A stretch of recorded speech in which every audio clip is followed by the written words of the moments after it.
La vie de Christ ne peut agir en moi que si je suis uni à lui, par la conformité à sa mort. Romains 6,5. Sa mort réalisée en nous à seule raison de la chair, du moi, de la nature déchue. Demandez à Dieu de vous faire voir que c'est la chair tout entière qui doit mourir, que c'est votre vie propre tout entière à laquelle il faut renoncer pour que le Saint-Esprit réalise en vous la vie de Christ.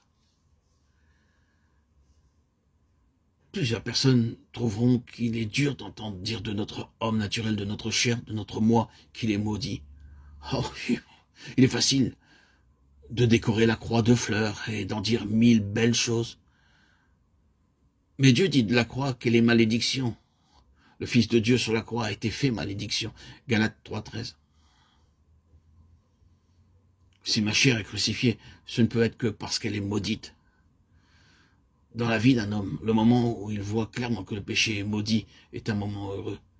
Mais il en est un plus béni encore et plus humiliant aussi. C'est celui où Dieu lui fait comprendre quelle malédiction pèse sur la chair, où il découvre combien il a aimé la chair, combien pour lui complaire, il a attristé le Saint-Esprit de Dieu. La chair et l'esprit sont deux puissances. Tout acte de notre part vient de la prépondérance en nous, de l'une ou de l'autre. Que chacun de nos pas soit conduit par l'Esprit. La mort de Christ l'a élevé à la gloire où il a reçu le Saint-Esprit pour nous l'envoyer. La mort de la chair réglait la vie de Christ et par là même la puissance de l'Esprit pouvait manifester sa présence en lui. Les églises marchant dans la crainte du Seigneur se multipliaient par le secours du Saint-Esprit. Acte 9, 31. Crainte et respect en la sainte présence de l'Esprit en nous. Crainte d'écouter le moi au lieu de lui. Voilà ce qui nous fait marcher par l'Esprit. Que la crainte de l'Éternel soit sur vous. 2 Chroniques 19, 7. Souvent, nous cherchons quelle est la cause de nos chutes et de nos manquements dans la vie chrétienne. Nous pensons que parce que nous sommes au clair sur ce que les Galates ne comprenaient pas sur la justification par la foi seule, nous ne courons pas le même danger qu'eux. Que ne savons-nous mieux à quel degré nous avons laissé la chair s'immiscer dans notre religion. Demandons à Dieu de nous faire voir en elle notre plus grand ennemi, l'ennemi de Christ.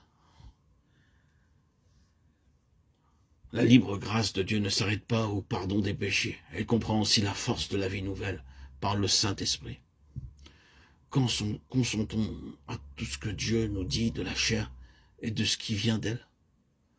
Lorsqu'elle nous déclare qu'elle est souillée, condamnée, maudite, ne redoutons rien autant que l'action secrète de notre chair. Disons avec la parole de Dieu, le bien n'habite point en moi, Romains 7, 18, l'affection de la chair est inimitié contre Dieu, Romains 8, 7. Demandons à Dieu de nous montrer que l'Esprit doit nous posséder tout entier si nous voulons lui plaire en toutes choses. Croyons que si nous nous glorifions chaque jour de la croix, que si par la prière et l'obéissance, nous vouons la chair à la mort de la croix, Christ recevra le sacrifice que nous lui faisons là, et que par sa divine puissance, il maintiendra en nous la vie de l'Esprit. Nous apprendrons alors, non seulement à vivre par l'Esprit, mais à vivre comme ceux qui ont été affranchis de la chair, après l'avoir crucifié, et nous marcherons réellement par l'Esprit.